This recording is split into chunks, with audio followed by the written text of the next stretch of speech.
And a very warm welcome back to you to the Intel Extreme Masters San Jose. Still plenty of crowd here. Good to hear as well. They've been very vocal all day. We appreciate you for coming along and joining us for some StarCraft 2 action here. We're in our final game of the evening now, which will round out Group D and will give us our final 8 players. They'll be played through tomorrow with the quarterfinals played back to back. There'll be 2 here on the main stage, and then the 2 semi-finals and the grand final, best of 7, to crown our champion for 2014 here in San Jose. The guys are back on the desk. We have our final match of the day. It is Bomber versus Super, and Kev, you've been doing a little bit digging, and we found amazingly that Super has a 100% win rate against Bomber. Over 2 entire best of 3s, Paul. But that still surprises me, in all honesty. Like, if you would have told me, like, hey, Super is 4-1 in maps in his career against Bomber, I would be like, well, I highly doubt that. But if you truly want me to believe that, I'll believe it, you know? When you said, I was like, oh, that must have been in Wings or something. But no, actually, it was in Heart of the Swarm as well. Yep. The last time that these 2 players played against each other was the final season that Bomber competed within the WCS Korea region. And that was actually funny because Bomber came off that amazing WCS Grand Final Season 2. Where he won the global finals, but then he entered WCS Korea Season 3 and he lost in the round of 32. And one of those losses was against Super. And that's when Bomber said, man, these guys are getting way too good. I'm moving to America. I want to experience real freedom in my WCS region. And then the following year, this year, Super didn't get into Code S once. And Bomber probably had, arguably, his best season of all time. Yes. At least the last best 4 months of all time. He's been really good. Definitely had a terrific year. And it was kind of, I don't want to be too mean, but it didn't coincide with the Terran kind of increase in wins either. It was a little bit before that and during it, but he seemed to kind of lead the way with Tasia of being the 2 Terrans that you could actually expect to go out there and do really well in every tournament they entered. Yeah, absolutely. Bomber's been playing very well. The best he's played in a long time, actually. You know, leading into BlizzCon, we all agreed, and everyone that was watching said that Bomber's playing at his peak, which I think we can all agree with. Didn't have the best BlizzCon, obviously, losing out to MMA, but coming into this tournament, he said he's not in the best of shape and hasn't been playing as much, so we have to put that into his form. But I feel that Bomber definitely can still be a contender to tackle the big players. I've heard him say this before, Kev. Yes, you know, when Bomber suddenly started winning everything, that was after he stayed in my room, in my bed, and played on my desk for 2 weeks. And he acknowledges this, and he said, like, Roddy, it's been too long. I need to stay your place. Increase skiller. I was like, okay, Bomber, you're always welcome. Okay, yeah, Coach Roddy and the House Roddy. Yeah, bro, it's taking off. It's just a matter of time, Ball. But one day in the beautiful city of Rancho Cucamonga, there's something special going on there for StarCraft. Yes, Red Bull's Bomber starts off perhaps as the favourite in this one. It's worth also talking about the fact that I don't know if this would be disrespectful to the other 2 players, but I feel like Group D was the easier of the 4 groups, if there were any easy groups here. Well, with Hero in there and Bomber, and I don't know. I think Group D had its own fair share of really hard hitters overall, especially with Hero in there. Hero is just we saw how he's flown through the group overall. But Super, likewise, I don't want to discredit him too much, because overall, if you look back to WECG South Korea, he actually did extremely well against Terrans. It was about a month or 2 ago, but he beat Maru 2-1 and beat Fantasy 2-1. Since then, though, if you look at his more recent versus Terrans, he's had to go up against Gumiho actually twice, once in this tournament, and he has lost 1-2 in those series. So the resurgence of Terran, as it were, I think might give him a little bit of trouble. And even though Bomber is slightly off shape, I still think he'll have a good shot here. But I have to agree with you. Group D was the easiest. I'll just come and agree with you there. All right, thank you, Sean. I'm going to pull a I'm on your back. I'm going to go full tall on you. Well, actually, I disagree because the 2 players are so good that, I agree with you. That was that might have been the worst French accent I've ever heard from a Dutchman. Right, I think we're counting out Super a little bit too much here. He hasn't had the best of years. He hasn't gone to Code S once this year. But one thing that really stood out for me is the fact that he qualified to play in the Casper Cup. And when he played in the Casper Cup, his first game was against Sue, the best Zerg in the world, and he beat him 3-1, and then went on versus Flash and then lost versus Flash. But whatever the case, qualifying for the Casper Cup was definitely one of the most difficult tournaments this year. To qualify for it, to play in it, to beat Sue, that tells me that this guy can absolutely beat Bomber on the big stage. That's a very, very good point as well. We've often talked collectively throughout the year about Sue being, absolutely tremendous. 4 GSL finals in a row, albeit in second, but still, to even get to 1 is great, 4 is unbelievable in a row. Okay, let's just check in with the bracket just to show you how Group D has panned out, because we have, of course, had a couple of games played throughout that one. CJ enters Hero safely through to the round of 8 for the 4th time in his Intel Extreme Masters career. He's only played in 5 of them. And at the bottom of the bracket, you can see QXC having lost out to Super in the first game. And we now have the final game of the day, Super versus Bomber. Gentlemen, your predictions, please, as we go along the line. James, start things off. Well, I was on the other side last time, and I had to. It's because he doesn't want you to copy us, Glaris. I guess so. Okay, I want to go. Sean, let's start. I think I'll have some faith in Bomber here. I think I'll go 2-1 for Bomber. All right. Okay, Bomber. Yeah, it may not even be justified, because I agree with Sean. Super has been doing pretty well. It's been posting some really good results, but I still think the experience here from Bomber is going to carry through. So I think a 2-1 for Bomber. Okay. And I'm just going to put you both to shame, because I like to be accurate with my predictions. It's 2-0 for Bomber. How many have you got right today? More than you, mate. Let's have a look. This is going to be like the video. I just want to see like a recap video of all of our Apollo's predictions. Because I got one wrong today. The shadow of Artos is. It was just the confidence in which you were wrong. Like, I would actually have to double check the result to see. Sean's been reading the guide to shoutcasting, and if you're going to say something, say it with 100% conviction. True. Yeah. I still. All right. Okay. Let's reverse Group A and have True play versus Rain again, and then let's see who wins the tournament. Okay. I don't think that's how this tournament works, Sean. It does. Sean's trying to make his own rules as we go along. This is the Intel Extreme Masters, Mr. Apollo. Let's move on and bring you our final game of the evening. Rachel, it's all yours.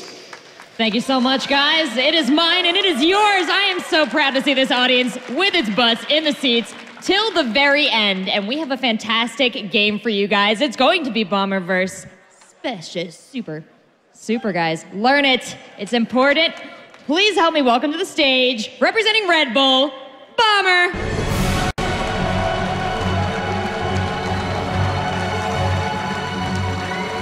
I asked Bomber if he got a haircut. He remembered that he wasn't wearing his hat. I didn't recognize you without the hat.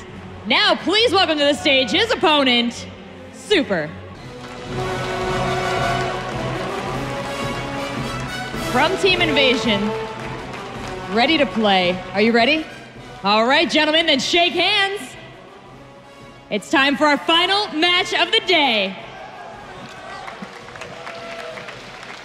Oh my God, we started the day with a Protoss, and we're ending the day with a Protoss. In between, we see Terrans and Zergs. Was that a Protoss I heard in the crowd? Ooh.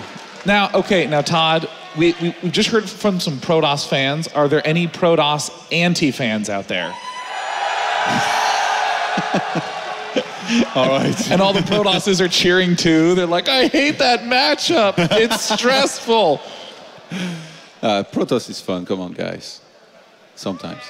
It's a blast. Super versus Bomber. I mean, this is a big match. Super has been playing pretty well against Terran, and Bomber, he did say in his interview that, you know, he wanted to take some time off. He's had a rough year in terms of tournaments attendance. He's been attending so many of them, so I feel like he really wanted the break. We were talking about this. I think it was with Roddy and maybe some of the guys, where somebody was saying that Bomber basically he had to force a break upon himself after playing in so many tournaments throughout the year. So he took a few weeks to play a little bit of Hearthstone and Heroes of the Storm, 2 other great Blizzard games, rather than practice hard in StarCraft 2. So he might not be in the best shape. You know, he had a few games in which he played well, but maybe not the best that he's ever played. And now he's going up against a Super who played against a Terran in Intense earlier in the open brackets and absolutely demolished him. He did what I call the Super build, which I will develop on later on about, and which involves Colossus and some nice timings. Well, the one thing that I think is really important for Bomber is, well, actually for any player, is rest. Because I feel like most of your skill level is obviously going to be practice. But in terms of performance, the majority of that is just how you feel. Are you feeling rested? Are you feeling okay? Because with Bomber's series of losses in these tournaments, he's been doing great. I mean, he was the #1 ranked WCS point player because he did so well. But there were so many bitter losses where I would see him throw his headphones off and storm away. and the camera wouldn't catch it, but if you saw it live, you see how much emotion is in him when he is playing these games. And Super is a player that I'd really love for you to fill me in more info on, because I've seen countless Bomber games for, since I started casting, but Super is a relative unknown for me. Super, I really feel like out of all the Protosses that there are out there, he's unlike anyone else. Like, he can mix in some good macros, some good cheeses here and there. Usually it's a good mix of both. And I feel like the build that he used earlier, up against Terran, it was against, I guess, what you could call a lesser player. So I wonder if that's why he played the way he did. But he basically went into Colossus, got a lot of gateways with Blink Stalkers. And rather than going to Forgers, rather than going to Templars and the third base, he did a massive timing to basically catch the Terran at about the time he gets the Medivacs, and he starts pushing in the middle of the map. The thing is, even if you have a lot of Bioforces and you have Medivacs, a lot of the time against somebody who's playing Standard, you will be able to pull back or even like pick up and boost away. But against somebody like Super, who gets at that many Stalkers and tries to catch you in the middle of the map, when you meet his 12 plus Stalkers plus his Colossus, you can't really steam away. He's going to blink and kill everything. You can't really pick up and leave. He's going to blink and kill everything. So surely Bomber has seen this game, and he's going to have to keep that in mind, do a lot of scouting, and if he faces that, he's going to have to play a little bit more defensively than the other Terrans did up against him before. I mean, that's an interesting point you bring up. A lot of the ways that Protoss were able to take down Zergs were just two-base timings. We saw so many mediocre Protosses against the best Zergs in the world taking wins off because of those threatening timings, and only in the last, I'd say, half year to a year have we seen timings open up in the PvT matchup as consistent win plays. So I'm excited to see if Super has some cool research into there, doing those sorts of Blink style timings. I was especially interested to see Classic against Pult do a very fast Colossus drop, but not do it as quickly as he could. Do it at the exact time that Pult was halfway across the map. There's more and more vulnerabilities that Protosses are discovering in Terran play right around 10 minutes. One of the things that's sure about Super is that he really likes his Blink Stalkers, much like many other Protosses against Terran as well. Hero being one of them, who was in his group and who did beat Bomber with, I think 2-0 it was, in the previous match that Bomber played. So I guess some good old Blink Stalkers here and a few good moves, and Super could be our last player to advance to the round of 8 momentarily. Map is loading up on Overgrowth, and I like your comment about the strength of the Blink Stalker, and a lot of it is because in the early game, Terran is still just on 3 barracks, and you can overwhelm with Stalkers when you get 7 gateways. Up in the top right-hand side corner of Overgrowth, here is our blue Terran player. It is Bomber!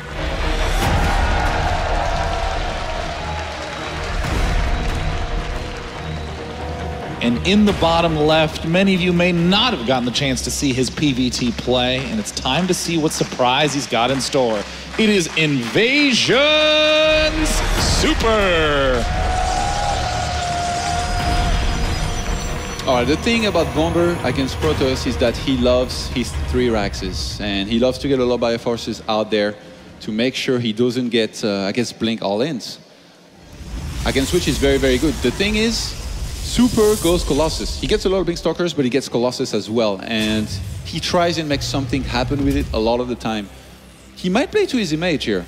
Having played as, I guess you could call it all-in, as he did in the past, surely he knows that Bomber has seen those games. So he might just play the same way, but this time get some upgrades, get a 3rd base. The thing is, Bomber on 3 base against the Protoss on 3 base, he knows how to pull the boys. He knows how not to fight when he doesn't have enough Vikings, and he just knows how to play against Colossus very well, I feel. Yeah, as much as we've been talking about the Protoss-style pushes that can happen to catch the Terran player off guard, Terrans have been discovering really sick aggression plays that give them a long-term edge. Because the old way of thinking of Terran versus Protoss, and actually I shouldn't say it old, it still works great, is build some units and then get your 3rd up. Whoa.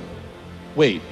Something's up, I guess. Oh my God, wait. Stargate's my first reaction. I mean, the double gas, I was going to talk about this, but now I see the probe going in the corner. And Bomber, Oh yeah, this is it. it's actually very, I want to say lucky. Usually I say fortunate, but this time I'm going to say lucky that Bomber, he scouts this early with his SCV here because he's going to see that something's up. He's going to see the double gas and immediately he's going to know that something's wrong. He's going to see the lack of probe as well. There is one probe, single probe missing. He might realize that there is a proxy pylon on the map. There is no second pylon in the main. Where's if he that knows that this second is pylon? coming, he's going to be ready.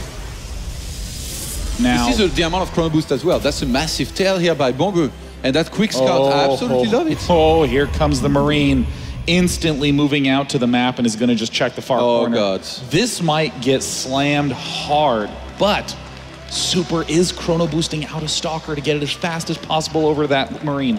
You know what? Bomber is a Terran that does not always scout, especially early on. So I think Super might have been hoping that Bomber would go for a delayed scout, maybe a Reaper without an SCV early on, in which case, you know, the Oracle will come out very quickly with this build. But unfortunately for him, this was spotted and this should be defended unless Bomber really messes up. He's actually pulling SCVs. He's pulling the boys very early on to snipe those pylons and not let the Oracle finish. And I think he's going to be able to do it, maybe. This is going to be a very close call. Oh my God. I mean, that is I don't like this. I don't like this. This is so risky. He is going to have to commit hard here, and we're already seeing the Stalker arrive. He's still targeting. He's still targeting. He's trying to kite. The Oracle is very close to getting done. Oh! He doesn't manage to get it out in time, but does it matter? Yeah, he didn't manage to kill the probe, sadly, so the Oracle will still come out. Marines are out of position, but he has a bunker ready. He gets an eBay now. Bomber without a gas. He's going to be able to just make Marines and turrets for now to try and defend against that Oracle. Oh man, this was a wild start to this game, but Super is coming out far in the lead. He's getting to deal damage. He's getting to have wasted mining time for those SCVs. He's still killing off workers. 7 kills, and the Stalker's getting to do a little bit of battling himself. Yeah, Super, rather than trying to continue with all of this aggression, get one more Oracle, you know, you can see he has a lot of gas right now. Rather than throwing down more gates, he says, you know what, I did a little bit of damage, it's time to put the brakes on and to basically start a second Nexus and go into a macro game from here, because I guess he hasn't lost a single walker, not even that one probe that made the extra pylons. He did invest a lot in this, but he did some damage, and in the end, I guess if we take a look at the walker counts, we'll know who may be ahead there. I guess Bomber has the second orbital, so he might be just... I guess this is even. I mean... That's the best way to say it. I can't believe this Stalker is actually doing this. The probability of a Stalker getting to deal 500 points of damage to a command center is so low. I mean, it is more likely to get attacked by a bear on the way out of the SAP center than it is for a Stalker to succeed in that. Whoa! Super. The Oracle falling here, big mistake by Super. Did not see that huge pack of Marines. The Stalker is going to try to cut the retreat. And trademark escape. Oh man. Is there a mothership core out for Super here? If he gets... Okay, yeah, there is, but there's not going to be a photon overcharge for this many Marines. And only one gateway is up. I'm a little bit afraid here for Super. He might take a lot of damage. He needs to react quickly. He knows this is coming here. He needs to chrono boost out an Immortal, a bunch of Stalkers, I guess 2 or 3. He swaps in a Sentry instead, so I guess he's going to have some Guardian Shield. I was going to do it. He's going to have some Guardian Shield to work with. Thank you, Apollo. This Stalker is a legend, and he might fall here. Uh-oh. I mean, a force field on the ramp might be nice, but... Oh, I love that he evacuates the natural here, Super. He knows that taking some damage on the Nexus is not going to matter, and he's getting so close to having the overcharge. Starts a second Immortal. He might just go for a bust. Every aggression encourages further aggression from the opponent just because they think they've had to make units, basically. You know, Immortals are surprisingly potent against Marines early on just due to how much health they have. They can soak up so many hits to allow those sentries to stay alive. We see the Harvester lead rides with Bomber right now. Oh my God, what if he turns those into Bane Marines? It's the Day 9 counter-attack right there. You know, you don't have to go mech and camp. You just hide a bunch of Marines. I know, he's gonna go Marine, Bane, Marine, and do a Marine, Bane, Marine bust. No, actually, not having a unit out on the map to see those units coming his way. Bomber, this is... Oh, he sent something at the watchtower right now. He knows that this has a lot of potential. He's going to see those units moving out right now. He's going to go for the counter-attack and at the same time prepare the defense back at home to hold. What on earth are we seeing? What are the odds? The Bane Marine counterattack, as it shall forever be known, a push heading towards the front, bunkers lining themselves up. Uh-oh, they're going to walk into the main. Oh my goodness, force fields plant down. Sentries are dying. Sentries are getting target fired. What's Super doing? He's Super. I guess he's messing up here a little bit. He's trying to target on those bunkers, but they're getting repaired. And Super defense and Bomber defense, situation reset, except Super has absolutely no tech. He was making Immortals against a Terran that's, I think he's getting many. Okay, no, he's going to transition to Colossus and get a War Prism. That's one way to try and come back. Tech to Colossus and drop a few, I guess, Zealots here and there to do some economic damage to the Terran. But Bomber, he has Steam Pack on the way. He's getting gases. He's getting additional barracks. I really would like to see a +1 here out of him. I mean, yeah, he already has +1 attack actually, so I feel like Bomber is in a great situation right now. If he doesn't take any damage anytime soon and he gets Medivacs very soon, which is going to be the case with the first one coming out here in a second, he's going to be able to start harassing. There is not even a Twilight Council to shut down Medivacs with Blink. You know, I'm unsure. I'm very unsure who's coming out ahead or behind in this. I do generally like Bomber's style, which is no fast third command center. He's getting all the add-ons on all of his barracks, his factory. He can go 5 racks Marine, mine, with Medivac support. But this drop, it is strong not because it is fast, it is strong because of the timing. Bomber is in the opposite side of the map. And Super is just gonna do it now, not choosing to warp in anymore. He's actually looking to already evacuate because he knows that Bomber reacted on time. Bomber, what's happening in the middle of the map? He's pulling back home against this just because he doesn't have that many units coming out. He even steamed back home. And Super is the one moving out. Okay, I guess I like Bomber's retreat here just to make sure against the warp-in that he's okay. But Super moving out on the map, I'm pretty sure he doesn't mean it, because right now that's not where he's at the strongest in terms of army. Oh my god. Look at that, 2 Marines perfectly controlled in the midst of dealing with a handful of harassing Zealots. So now I would put Bomber convincingly in the lead with 5 barracks. That has a strength all game long because you can keep picking off Colossus and keep that Colossus count down in the dumps. And you know what? I think Super is not even going to bother teching this game. He's just going to want to look to place down some pylons here. He's going up to, I think, what is 5 gateways. And he's going to make as many units as possible and try and kill his opponent right now, knowing that he's so far behind economically. This is weird. Oh, Bomber's preparing a flank from behind. Whoa. Super sees it. Yeah, I mean, Super is performing this attack before he even has Colossus range. He's and there's pulling the boys. He's pulled the boys. Even pulling the mules here. Bomber is going for a full surround. I think he might have enough. And Super is not going to be able to reinforce here in a second, even losing the pylon. And now we see the single Colossus starting to kite. A second Colossus arrives. You don't necessarily need Vikings when the Colossus count is this low, but Super has such a strong sense of when he can continue to attack where most Protosses would be retreating. He's still pushing and Bomber salvaged the bunkers. He's about to get 2 Vikings as well here. Bomber realized there was no blink, so he could pick up and evacuate. Super's trying to pull back with the Colossus, but he's gonna lose everything with this attack, and I think Bomber's done it. Bomber breaks through, more SCVs getting pulled. The supply counts surprisingly close, but they're about to get very far away as both the Colossus fall down. 84 supply to 75, Zealots without speed getting kited with ease. The infamous Marine Marauder Baneling drop from the Medivacs, killing the entire army of the Protoss here. And the reinforcing pylon died as well. Now Super, he's pulling back with his Colossus, he's getting another one and a Twilight Council, but I don't think Bomber's going to give him time to do anything. I mean, like, with that amount of output, you just keep picking off all the Colossus. The Colossus feel indestructible when those numbers get very high, but in low numbers, their damage output just isn't quite enough. So with this drop coming in, Super now is stuck on the defensive. The Terran got faster to the Protoss base than the Protoss did himself. And keep in mind, Bomber has the 3rd command center up, and he's going to mule pretty hard from here. He's getting an armory here as well to get his +2 attack. And Blink is now going to start from Super, who's doing a superb job of keeping up in terms of supply. What does that mean in terms of tech? That he doesn't really have much. I don't think he even has a forge. He's getting blink right now, but I guess he's getting +1 armor. Still behind though. I think Bomber is just gonna wanna get enough Vikings to fight and try and finish the game.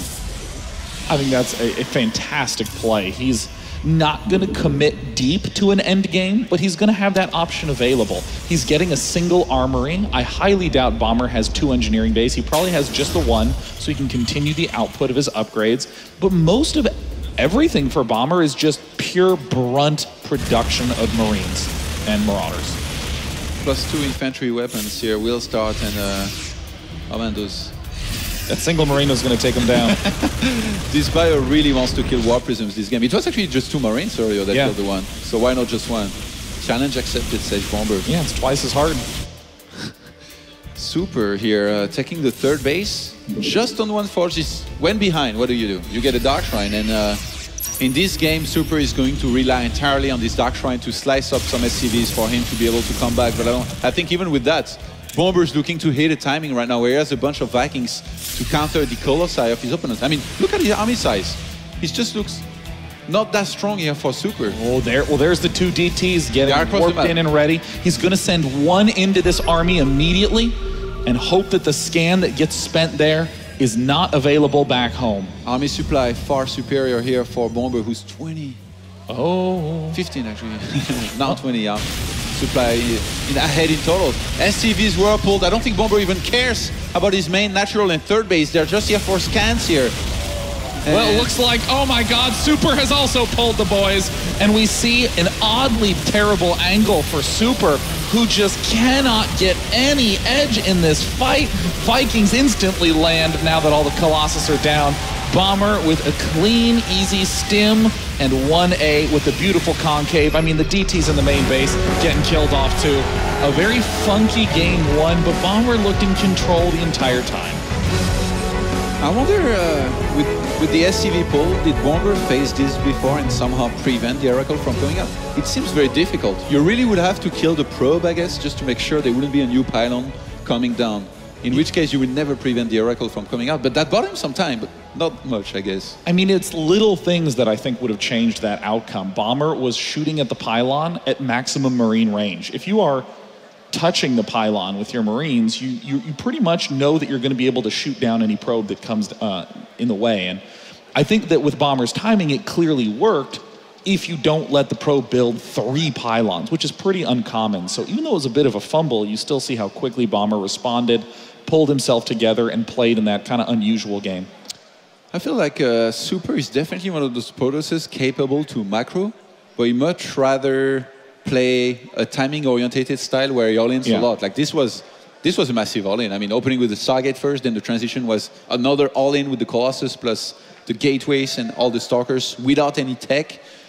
So I don't know if it's because he lacks confidence or he thinks that's his best style, but I've actually seen Super or even Protosses that were on MVP, because that was his team before, just do those 7 gates, maybe even 8 gates Blink Stalkers. I think it was Tails against Flash, maybe in Pro League that did that back then on Yonsu and pulled it off, which was, I mean, crazy. It was the first time I had seen something like that. It's 2 base saturation, 8 gates, pure Stalkers against a Medivac army from the Terran, a lot of bio, and somehow the Protoss made it work. Well, I guess it was Yonsu.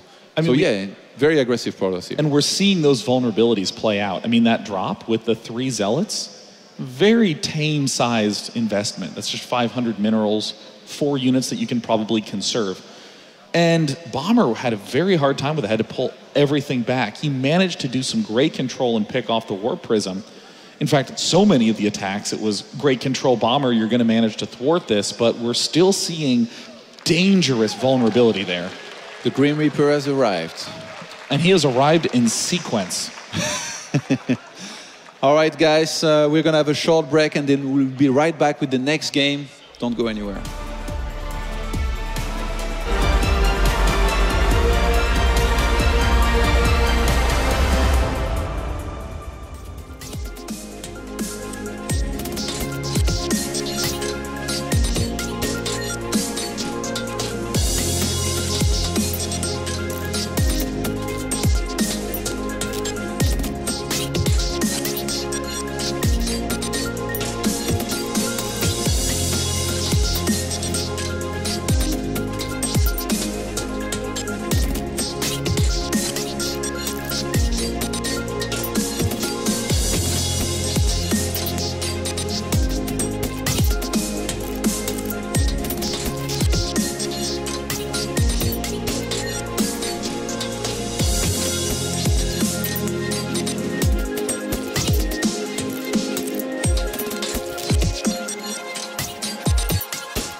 What is up, San Jose? This could be the last game of the night. And you've been with us throughout it all. It's so good to see you. Bomber going up against Super. The map's going to be King Sejong Station.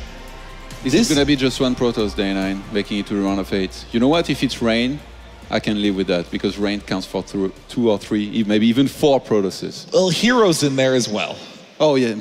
Okay. Kaboom! All right, then we'll count that as 5. Yeah, I mean, we got... we have 5 Protosses. We have the 2 Protosses, we have the 3 Zergs, we have the 2 Terrans.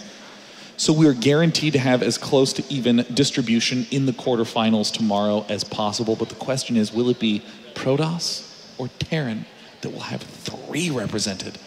We don't know yet. Is the balance perfect, Day 9? Yes. It is perfect, isn't it? It is. Super right now needs to think about how to play against this man here, Bomber. Tried for a proxy Stargate and didn't succeed. Maybe play a little bit with, I guess, more of a standard opener, and then from there he can start doing crazy things. Colossus and Blinkstalkers attack, but opening the way he did in the previous game was very risky, because against an early scouts, you're basically going to be defended. A player as great as Bomber knows how to react, and he just reacted well. And this map is going to be on King Sejong Station, where there's a lot of good hiding spots for really anything. So some of the popular builds, of course, are the ultra-fast Stargate. Another of the popular cheesy build is the ultra-proxy Robo. But Bomber, as we've seen, deals well when he's rolling with the punches. And down in the bottom right, he is currently up 1-0. If you'd like to see him advance as the 3rd Terran today to the quarterfinal, make some noise for Red Bull's Bomber!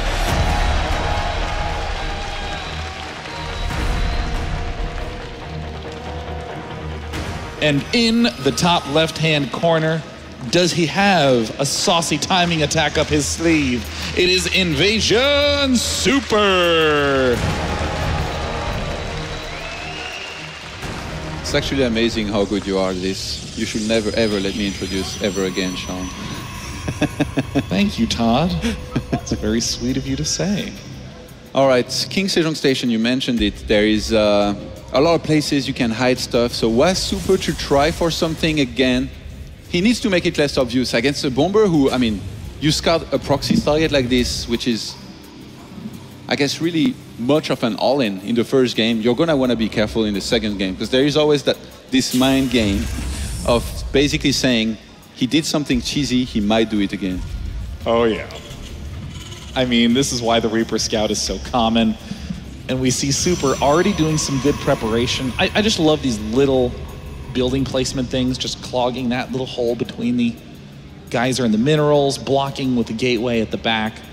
It increases the percentage of killing off the Reaper by quite a lot. The percentage of locking one of your stalkers inside as well, which is never a good experience. But surely Super will know how to avoid that. Interesting second pylon placement here. Maybe hoping that Bomber misses that if he goes into the main with just an SCV and doesn't go through this corner here. Yeah, I mean, some of the best sort of cheesy / timing pushy players will sometimes mix it up by doing a very normal build, but putting their pylons in extremely weird places. Disguising it. Yeah, you hide something normal. It's like wearing a mask of your own face and taking it off, and it's just still you. That sounds great. I bet you do that at parties. Oh, of course. Great Day 9 costume, man. Yeah, I actually have a Day 9 onesie. It's just me. I just put it on, and then I can just take it off, and I still feel at home. Bomber. Bomber, it seems like he really wants to play gasless openers here with a quick command center, which is pretty old school. We don't really see that too much anymore. These days, it's either you take a gas or you go command center first. And nice block here. Oh my God. Especially since he's going for the old school builds of command center without gas. Like, he's going to buy a lot of time in terms of expansion compared to Super. Which might encourage Super to go for even more of an all-in. I kind of was hoping that he was going to go up there and build a second engineering bay. But now we see Bomber getting his usual follow-up, 3 barracks, playing it out, standard, playing it out cool. Now, there's obvious long-term play that Protoss can do, but I want to ask you about the scary 2-base timings. Now that we've seen Super not really do anything threatening early on, what are the big timings that Bomber would need to look out for? I think one of the best ones that I've seen recently was actually out of Super in his previous match versus Intense, in which he went for Colossus and 8 gates on 2 bases. He cut walkers actually very late. That's what makes this build so interesting. Over 50 at 52. And then he made mass units, just a ton of stalkers with blink. And then he went for the attack and caught his opponent in the middle of the map. The opponent couldn't pull back against this many blink stalkers. Super moved in and killed him right out. He did that twice and he just walked out so well that I want to try this build on ladder, but I haven't had the opportunity yet. But I think if he does that, he's going to have a very good chance to maybe catch Bomber and maybe win the game right out. The thing is, he's opening Twilight Council day 9, so I just did all of that for nothing. No, there's still a chance day 9. Yeah, well, I mean, going for Blink right away is... It's a pretty successful just control play. Not going for the 8 gate all in or anything like that. Just getting 3 gateways, applying pressure, poking in, pulling out, expanding behind, getting a robo behind. That's the thing, though. Super, he doesn't get 3 gates. He gets 1 more. He stops after 2. That's what makes him unique. He's the only one who does that. Soon, we should be seeing the robo. There it is. Kaboom. This is the build. I think he's gonna do the build. He's gonna do the super build. He came here to play the video game. Yes, it is.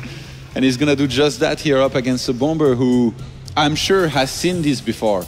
And he's gonna wanna look for it. And if he's able to identify what he's up against, what's gonna be the proper response?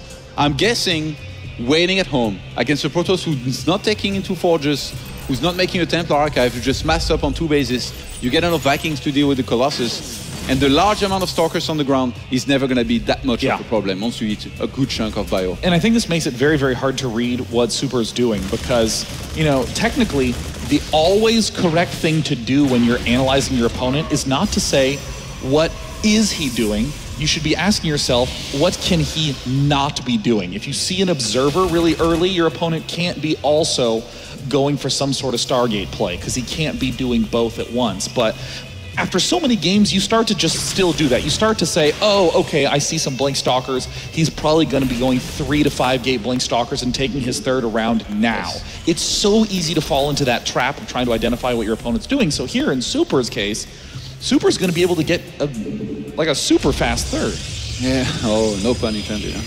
Super is actually...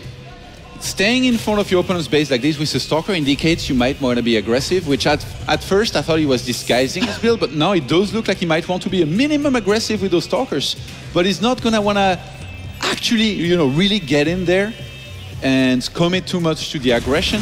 He's just looking to kill a unit here and there, make Bomber scared, keep Bomber back at home. He's getting a Forge, which he didn't do in the past up against Terran when he did this build, so not sure why that is. Hasn't gone up to 8 gateways either. How many probes is he on? I think before with his build he stopped at 52. Okay, 51 right now.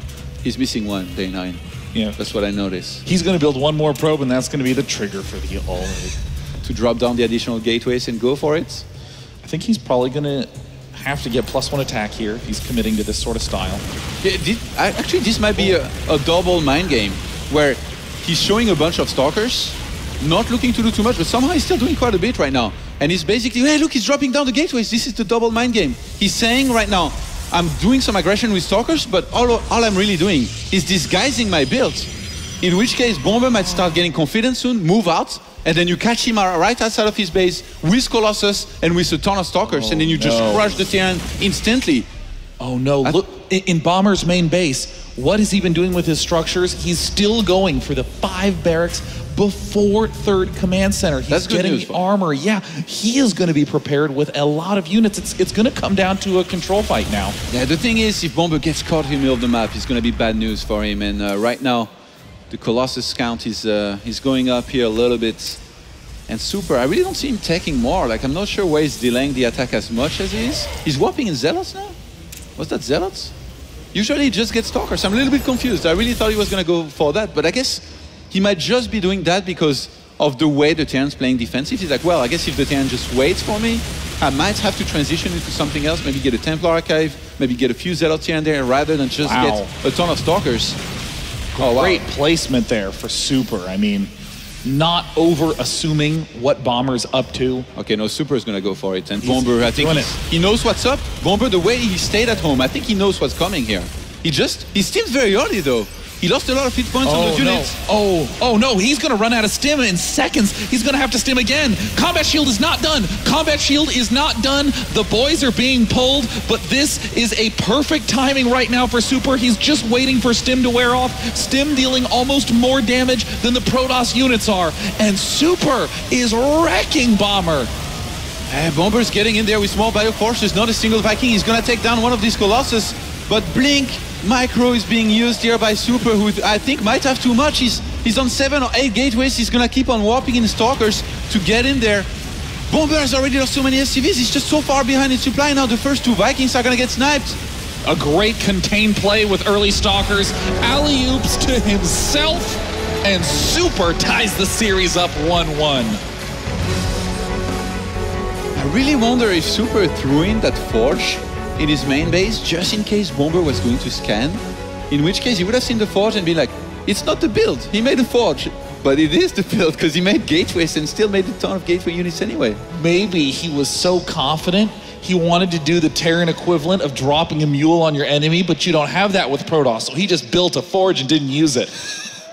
Usually the way you do that day 9 is that you make a Nexus in your opponent's base when you're killing him. That's how you mine a mule. That's a great point. Either way, I mean, Super, we talked about his timing attack play earlier on, and what a weird timing that was. I mean, the 2 gateways lets you have enough production to get up a threatening Stalker force early, but it doesn't take up so much money that you can't begin Colossus production quickly enough for the all-in. So, I mean, if I'm in Bomber's shoes, I'm going to be saying, no, you can't have done all the 3 things that you did in that game. You know, when you're a StarCraft player, especially when you're a pro player, it's very hard not to attack, even though sometimes it's the best choice. And I feel like there is a little bit of that happened here. Bomber, he knew he had to play defensive. I mean, his opponent kept on being aggressive with the Blink Stalkers, but he really wanted to take that 3rd base. He wanted it so bad that he cleaned the debris on the right-hand side and was getting ready to possibly take it. And because of that, the Stalkers of Super got into his natural, sniped a lot of SCVs, and from there, Bomber had to steam once or twice. He didn't have combat shields, as you mentioned, and pointed out rightfully. And then from there, I mean, it only goes downhill. You're getting all in by a Protoss who has already much more army supply than you. You have low hit points units against a lot of AoE with the Colossus. He didn't have Vikings, so I'm not quite sure whether Bomber was actually completely ready for this or not, and he probably underestimated the attack that was going to come, maybe didn't even realize it was going to come. A good thing that Bomber could have done is drop a Marine outside of his base on the right-hand side, send it to the third base of the Protoss. Because if you don't see a 3rd base from your opponent, you should stop making walkers and get only army, because yes, you know he's all in day 9. There's a little discomfort that if I were in Bomber's shoes, it would hang with me, which is I went for 5 barracks fast. I went for army production over economy, and I still didn't have enough for that attack. That is a very uneasing moment. I mean, Bomber is obviously a consummate professional, will know, looking at those games, that, okay, I shouldn't overreact. He was able to blink up and harass my expansion, and that probably is where falling behind came from. But no matter how good an analysis you are, that little emotional itch stings where you think, no, I shouldn't have lost that. I should have won that. That's what happens when you're Terran and you focus on 5 barracks as fast as possible.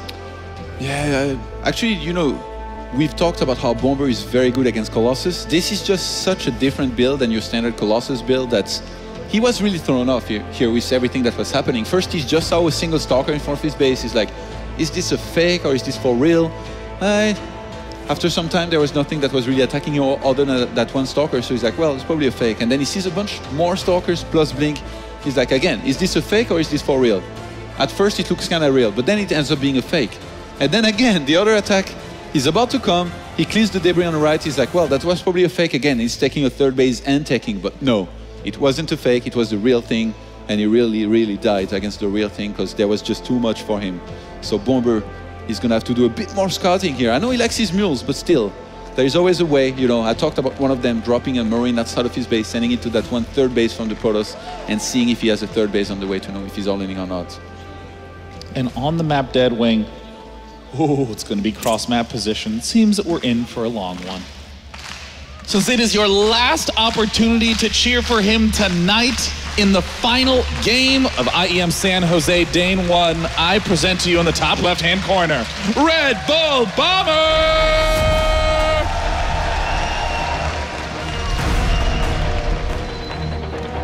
And in the bottom right, you may not have known him before today, but you're definitely gonna steal all his bills to ladder with.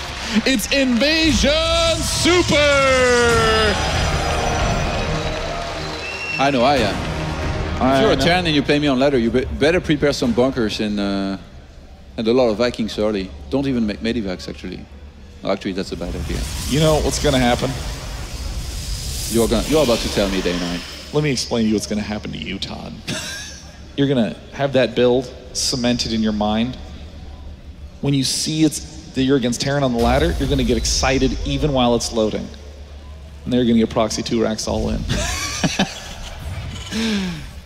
Thank you, Day 9. Now I have it in my mind and I'm gonna scout for it and make sure it doesn't happen. There it is.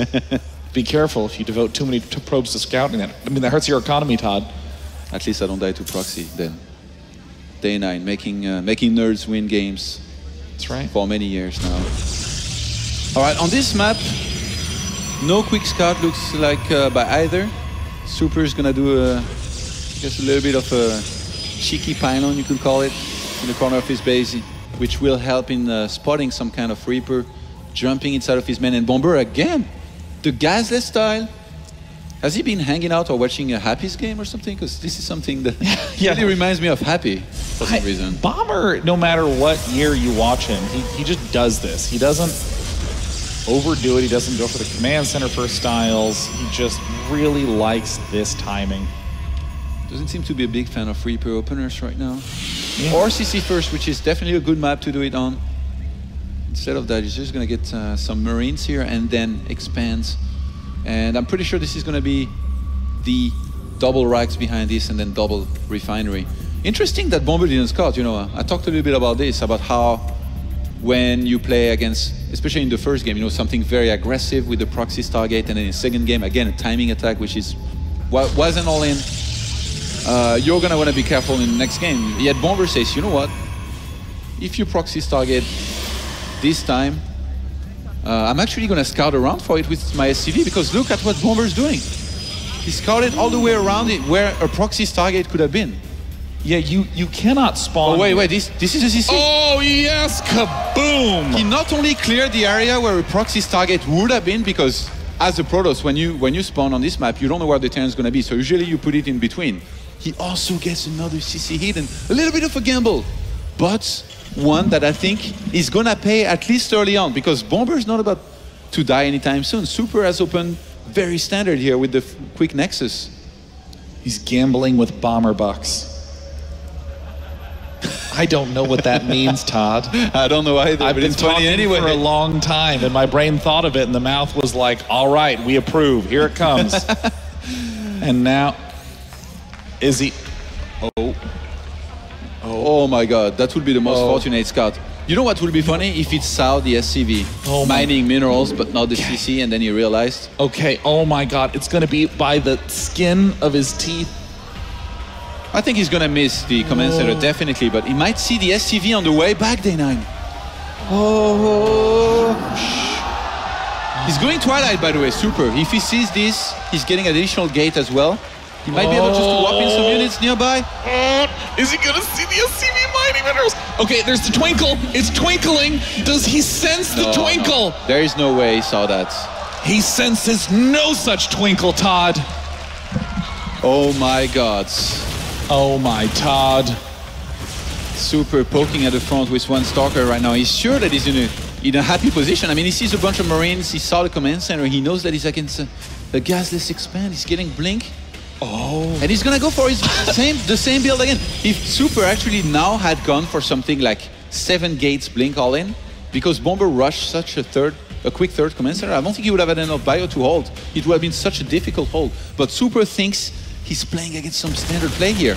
So he's not gonna do that. He's gonna go for at least the same opener as in the previous game. Not necessarily the same build. He could mix it up, but I do think there is a good chance he's going to do the same thing. But you know, when you hide third bases, they take a very long time to pay for themselves because each worker pays for itself after a little over a minute, and you're going to be being non-stop workers because, I mean, if you didn't, that would just be really, really dumb. Why else would you do that? And so Bomber is actually going to be a little bit behind where he normally would be, right at 10, 11 minutes. He's going to start to really power up at 13, 14, 15 minutes right around then, but I mean, do you think, like, what's Bomber's play? Does he just get the 5 racks, turtle hard, never salvage bunkers? I think he's going to get so many units out and then just pull a Bomber attack and win, because right now he's adding on more barracks already.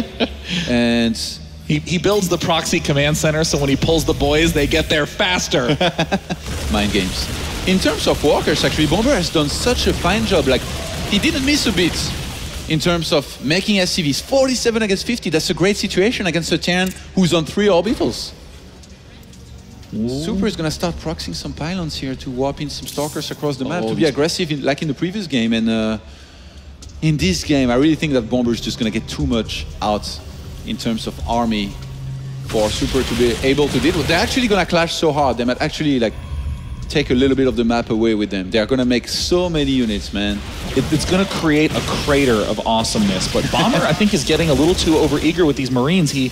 I mean, conceptually pushing Stalkers back, that's great. But when your opponent is Super, who has really just shown impeccable micro there. He's going to blink in the main here, maybe. Oh. It was not hesitate, actually. He didn't even wait for the Observer to reveal. If there was units up there, might get a reactor. And Steam Pack just about to finish here. Wow. 15 seconds. Now this is really showcasing why Super does this build. It gives you all the benefits of the blink harassment while still giving you a lot of power to get the Colossus fast. And now the extra gateway is going down here for Super. He's definitely going to go for it. He's starting to move across the map with his Colossus, I believe. And Bomber, even though there's a good chance he knows this could be underway, still doesn't have a single Viking. He's made quite a few walkers. He could have got much earlier than that, especially for a guy that's not really scouting anything right now. What Bomber is going for him is that he's going to have a lot of SCVs to pull from his natural to weapon defense, but blink in the main here from Super. And it looks like Bomber, he's going for the surround, Bomber. Bomber is going to try to cut this off. This is what Bomber needs. He's going to get 1, 2, 3, 4 Stalkers before having to pull out. That is a tremendous game. Oh, I thought this might backfire, and here a lot of units are going to be cut off, but this attack has been revealed now, and Vikings are on the way here for Bomber. He's going to start a lot of bunkers as well. No, he's building another command center. Stop it, Bomber. Stop building command centers. Make dudes, dude. Bomber trying to make as many units as he can. Super, he knows that he has a very short timing that's going to expire very soon. I think he's going to take out the debris and coming from here. Oh my gosh, Super is exploiting this terrain magnificently. Blink takes the Vikings out. Super using incredible tactics to soften Bomber a little bit at a time. It's not just a numbers game, it is a control fight, and Super is coming out on top. Super might be changing his mind here. The Observer barely will leave. Look at the production tab. Bomber has so much going for him, but Super has this one timing with the Colossus against no Viking. Still, that can do a lot of damage. I mean, the bunkers are staying up throughout this game. The bunkers did not exist in the previous match. And I mean, Bomber's economy is off the hook. He has 4 orbital commands. He has a base at the right. It's like a vacation home. It's plenty stocked, but the blinks up into the main keep taking out these critical reactors, and Super is just running Bomber. I think Super is starting to realize that this might not work, so he might start a third base. I see he has the pylon there and the probe. The thing is, I don't think he has a forge, or he starts the third Nexus. Oh he's not going to go for the kill. Bomber is already upgrading +2 infantry, and he's holding pretty well so far. Super needs to do a lot more damage to be ahead in this game. Bomber with the ever so slightest of defenses, and Super is not giving a break at all. Relentless with the continued blink-ins to the main. The Colossus count at 3. Four Colossus is on the way. Oh, wow. Nice 4 Colossus? Does he still go for it? The army of Bomber out of position for just 1 second. Super's looking to punish here. And he's so cost-effective right now, Super. He's just using a bunch of Stalkers here and there, and he's stealing everything. Vikings, Medivacs, reactors, some bio as well. But the clock is starting to tick down for Super. He has to make a big play happen fast. He thinks he has the edge. He thinks he's picked off Vikings and denied Terran a third for so long that Terran's going to be mined out in the main. But Super has performed a critical misread and now must make big damage happen right now. First Forge is going down and Bomber is going to want to add another command center. He felt confident enough to start that one. This might get cancelled if this gets targeted. And Bomber not even trying to surround anymore. He knows that there is a bunch of Colossi down there, which is, by the way, probably what Super was hoping for.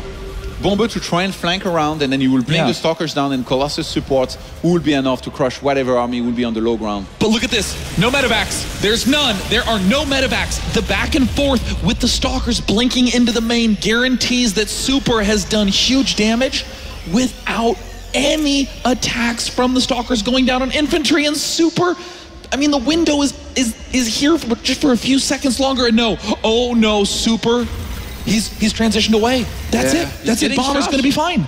He's getting charged. He's getting ground armor. I'm pretty sure a Templar Archive will follow. He's getting Immortals now, and Bomber has hold for now. The defense was good enough for Super to pull back to say, you know what? I know this is not going to work, so rather than make an attack in the final game and possibly lose right here and there and be eliminated from the Intel Extreme Masters San Jose, I'm just going to pull back and try to transition. And Bomber, you know, might not expect that.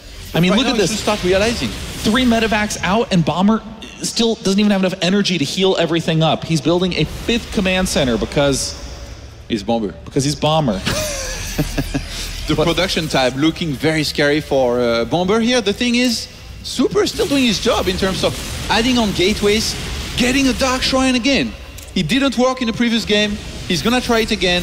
He's gonna try to get DTs here and there. There are actually not many turrets. I don't even know if there is a single one. You know what's so smart about making that CC, by the way? Super thinks he's on 3 base against 2 right now, when he's on 3 base against 4 in reality. Yeah, and I mean, Super feels like his job right now is to control, not to apply pressure to continue attacking. I mean, these little pickaways are just to maybe bait out Stim, but we're seeing Bombers maxed out.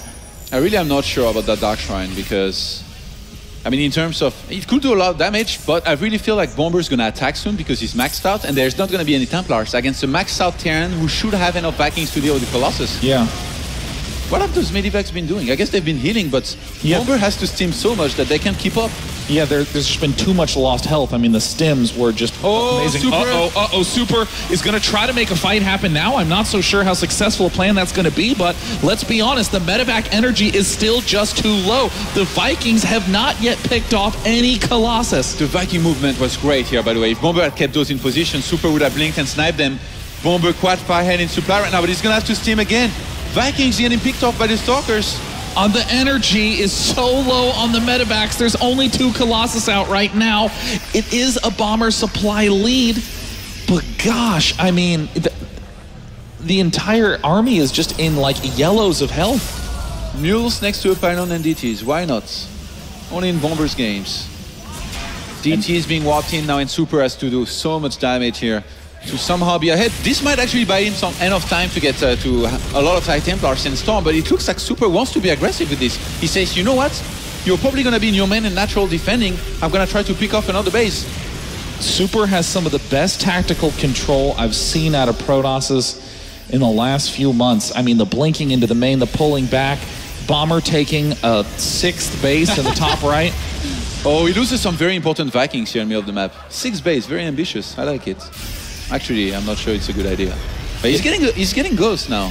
So Bomber, I mean, we're going to head into that stage of the game where Ghost, Snipes, and EMPs, or I guess in this case, not Snipes, because there is no High Templar, are going to be very important. Super is very Zealot heavy, and he has a bunch of Archons. Bomber is on the chase right now. There's no AoE left. It's Zealots and Archons. Bomber stimming. Bomber is not even doing any fancy micro. He's stimming, but his units are at such low health. A Colossus arrives to the party, and not a moment too soon. It needs to start dealing big damage. Those units are so low health, they're getting one-shotted by the Colossus, but it doesn't even matter. It's 190 supply to 90. And with that army falling in center, I think Super's starting to ask himself, where did all that money come from? He doesn't have enough, and when he rewatches that replay, What a surprise he's going to be in for. But after a very tense match, Bomber advances to the quarterfinals. And Bomber with the secret hidden base, a ballsy play here, which put him quite far ahead economically, I have to say. You know, I think he had something like 40 SCVs against 45 probes or something, plus the mules. That's always a nice economic lead. Super right now probably wondering, how the hell did my opponent get this much on 2 bases for this long? He must have thought he was in a great position when he took the 3rd base and he was pressuring his opponent that was on 2 base, when in fact it was about to be 4 bases against 3, then 9. You can't undersell how great Super's control was, because Bomber was in like all the leads that you should be in, but in each little engagement, few Vikings got picked off, nothing happened to the Stalkers. An add-on got picked off, a depot gets killed, an SCV gets sniped, and like 1 Stalker falls. I mean, Super's ability to continue to gain an edge despite the fact that Bomber has a free base is really remarkable. And Bomber goes to show his resilience in the face of an unusual opponent. Those DTs didn't do too much in both of the games they were used in. The Protoss was behind. I mean, in that game he thought he was ahead, but they didn't really do much. The defense was good enough. There were scans here and there. I mean, in the overgrowth game, pulling the SCVs and going for the attack, you're not going to snipe all of your opponents building without them lifting off anyway. You need to actually win the fight back at home and defend. So just great play here by Bomber, identifying every single time how he had to play, except that one time on Sejong. And I don't think he cares too much about just losing 1 map and moving on to the round of 8 anyway. You know, Bomber, as we've talked about, has had a pretty tough year in terms of the losses that have had a big negative emotional impact, and this win was a really nice way to end the day. He's going to go to the quarterfinals tomorrow, and I'd love to know from Sue if you can tell us a little bit about how Bomber felt playing against such an odd style from Super. Take it away, Sue. Thank you very much, Dana, and congratulations to Bomber. He is our last quarterfinalist here at the Intel Extreme Masters San Jose. Bomber, when I spoke to you a few days ago, you said that you came here to have fun with a relaxed mindset, and yet you just beat Super, an amazing Protoss player. You're doing amazing. You're in the top 8. How are you doing it? 일단 이 경기를 하기 전에 김준호 선수한테 2대 0으로 아무것도 못하고 져서 조금 기분이 조금 안 좋은 상태였는데 그리고 오늘 또 컨디션도 별로 되게 안 좋고 해서 좀 어렵겠다 싶었는데 3경기에서 되게 운이 좋게 상대가 몰래 멀티를 끝까지 모르시더라고요. 그래서 이긴 것 같아요.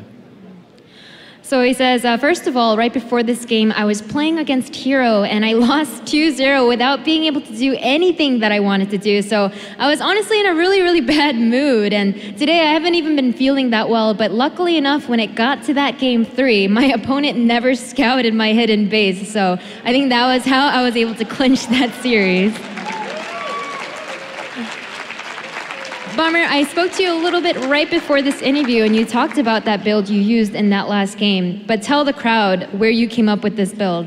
일단 방금 얘기를 나눴는데 그 마지막 전략 대해서 좀 얘기해 줬잖아요. 근데 팬들한테도 그 전략 대해서 좀 얘기해 주세요. 이 몰래 멀티 빌드를 제가 한 4달 전부터 준비를 했는데 이게 쓸 타이밍이 안 나오다 보니까 토스를 만나면 상대 선수가 자꾸 데드윙을 배토를 해서 빌드 아껴놓고 있다가 이제 마지막에 쓸 타이밍이다 싶어서 썼습니다.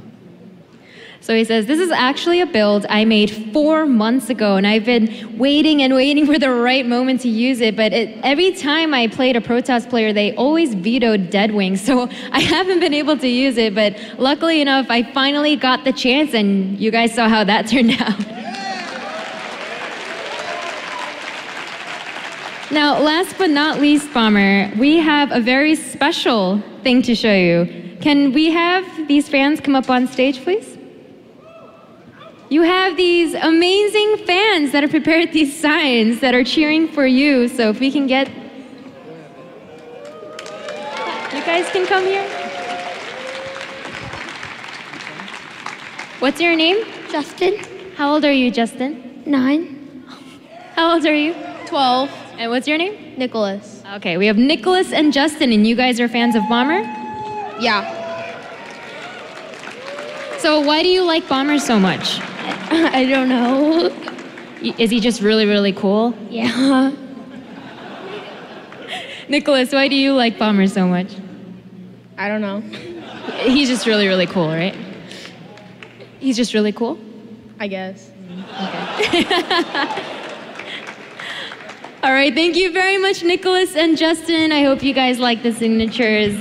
That will actually wrap up all the matches we have on the main stream, with Bomber being our last quarterfinalist. We're gonna head back to the studio. Let's take a look at everything that's happened here at day one at San Jose. Well done to Bomber, and thank you to Sue. And I don't know, I can smell a bit of Carmack in the air. Welcome back to the main desk here. We're going to wrap things up for the day and also close out in Group D and let you know who's playing who in the round of 8. It's coming in the next few minutes. First of all, let's just wrap up the game. A very messy game overall. I think we probably focused on game 3 of all of the games at 1-1 and have kind of tied up. And then game 3, that incredible scout or not scout from the Mothership Core, and you think, yeah, it's going to find it. No, it's not going to find it. It's going to come back. It's going to find it. It's not going to find it. And that moment, that just first couple of moments are the complete story of pretty much what happened in the whole game. Yeah, I totally agree, Paul. Sorry, I thought Sean wanted to go first. I mean, this was a very, very sloppy best of 3. I love Bomber. He's a guy that I'm pretty close with. Let's just take a look at the entire results of the Group D. Of course, Hero won the group. Bomber will advance to the final 8, but if he wants to make a splash in this tournament, it's gonna have to be a little better than he did in this series. Like, game number 1, I like the idea of going for the pylons immediately after he scouted it, but you should always build a bunker next to the Stargate. So the 2 Marines that are there, they can hop into the bunker, and one Stalker can never kill the bunker. This is something I've seen Tasia do before. I think Tasia did against Sun even at DreamHack Winter. I think that's really good. In game number 2, he just also even in game number 1, when he ran up to the main base, he had all those Marines there, but once he was on top of the ramp, he was still within the circle, Photon Overcharge. So Photon Overcharge in the natural was killing Marines that are in the main base. Like, that's Protoss heaven. That should not happen. Overall, just really messy. Game 2 was even messier in the end. I think if Bomber is like in absolute top shape, I think he may have been able to defend that. But he just stimmed forward, he stimmed forward again. And then there are like 3 slow Zealots, and then he uses all of the Marauders to shoot at the slow Zealots. While if he goes for Stalkers, then maybe it's a different game.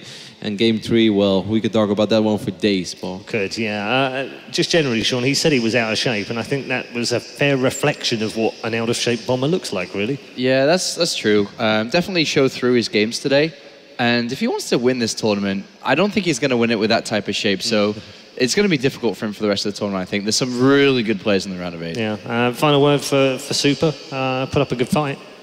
Yeah, he did. And the strategic use of the Stalkers and how he was trying to snipe out reactors to the last game to follow it up with that Colossus push was cool, of course. It was very, very nicely done, trying to get on top of the Vikings as well. But, I mean, as Rodnam already pointed out, he could just probably jump on top of those Colossi whilst the Stalkers aren't there, and then they'd be completely defenseless. So, a bit messy old. He's going to finish this game. He's going to look at the resources tab afterwards, and he's going to be like, wait, what? Yeah, no, that's like, I think... How the hell? I speak for myself, but I think that goes for almost most StarCraft players. As soon as the game is over, you always click on the resource tab at first, and then you're like, or you take a look at like, how many resources did he have more than me? Because especially if you win, you feel really good. He's like, he had 3,000. And like, he's going to close the game. He's like, let's see how many resources more. He's like, 16,000 more. You what, mate? Like, where are those coming from? Like, he's going to be really mad. He's going to know immediately what's up. It was just like he made the best out of the situation. I do think that I'm a Protoss player, but I'm not the biggest fan of Colossus, Blink Stalker. Let's just try to win the game. Like, it's cool, and if you're really good with it, like winning is winning, you know, and it's awesome. But I don't think it's the most exciting way to play PvT. He just got unfortunate. But Bomber missed so many opportunities to shut this down way harder. Like James said, like those 3 Colossus just standing there. Yeah. Bomber has 6 Vikings, but then he flies with the Vikings to the main to defend against the Blink Stalkers. Like, and Bomber. And then loses 3 of those Vikings, and then doesn't have enough to kill the Colossus either. Yeah, it was very messy. We are going to not keep you in suspense any longer. Let's take a look at the quarterfinals of the Intel Extreme Masters San Jose. CJ enters Hero, plays Snoot. Jaedong plays Gumio. Rain versus 4GG, and Bomber versus Revival. Now, I can tell you as well, the top 2 matches in that bracket will be the 2 matches played on stage in the arena tomorrow afternoon. Rain, 4GG, Bomber, Revival will also be streamed, but not from the main stage. Yeah, so that's such a great bracket, to be honest. Yeah. I mean, the game that stands out the most is obviously Snoot versus Hero. Yep. They played twice in Toronto with Snoot winning both, so this is going to be a really good game. The Snoot style is so unique, and it's something that Hero has had limited experience with. Obviously, it's more popular as of recent than it was when they played back then, but that's going to be a great series, and the rest of the games are great as well. It's a shame we can only cover 2, but absolutely, every one of them is brilliant. Rain versus 4GG, obviously DreamHack recent champion against one of the favourites for the tournament, and then at the bottom, Bomber. Do you think Bomber's actually got a reasonably good draw there? His TVZ is good. His TVZ is good, and I think even an out-of-shape Bomber or a Bomber that is kind of just messing around, his TVZ is always good, and that's just because of his understanding of the matchup. And Bomber has always won TVZ fights, not really because of like, oh, I have to react quickly to this fight. Like, no, he sets himself up in a really good, superb way, and then like he basically wins the fight before it starts. Like that's how most of Bomber's TVZ engagements go. So I'm actually pretty pumped for that. I think he's probably gonna look at this as well. He's like, maybe 4G beats Rain. Yeah. I have Revival first. Maybe I can actually make to the final of this tournament. I'm going to go to bed at a reasonable time tonight. Roddy, Revival's going to beat Bomber. We all know that. All right, so it's time now to wrap up the show with the rest of your predictions. Now, unfortunately, Sean, you're not involved in this because your player fell out. You have stroke out. Like 3 strikes and you're out. Excuse me. Wait, didn't he say he was going to make me look silly about how Bomber was going to win 2-0 or something that last year? No, but I think he also picked True to win the whole tournament, didn't he? And in a parallel world, he's already won this. Yeah, no, of course, absolutely. I'm with you. In that parallel world, we've also replaced Roddy with Nathanius, and he's been here commentating today. Yeah. Yeah. Why me? Why not James? Well, because we needed Terran. You said you were the Nathanius of this board at one point. That's so. true. Yeah.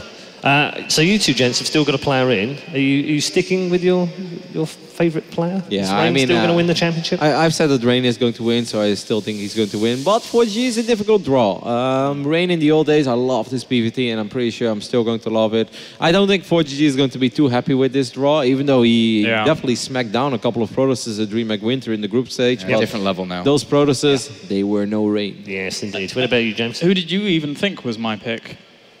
Because you say my player's still in. Who did you think was my pick? I thought you picked Rain as well. Did I? I thought you did. Well, anyway, I was on the Gumiho hype train before, and I think Gumiho's actually got a pretty good draw here as well. Okay. Yeah, I mean, everyone on here said Gumiho was their kind of wild card. Even Sean said. Well, I wasn't here when you guys did that. Yeah. So I was on there when you guys did that, and I was going with Gumiho before anyway. So you're sticking with Gumiho? I mean, the bracket's really, really good, and I think Gumiho can still get really far. But then I'm looking at the top of the bracket, and Hero's up there, and I think he might. Well, Snoop. Oh, I'm going to go with Gumiho. Do it. Yeah, the true faith believer on the end who's lost his player is desperately shaking his head at you, James. You think Gumiho is going to beat Jaedong on stage? Yeah.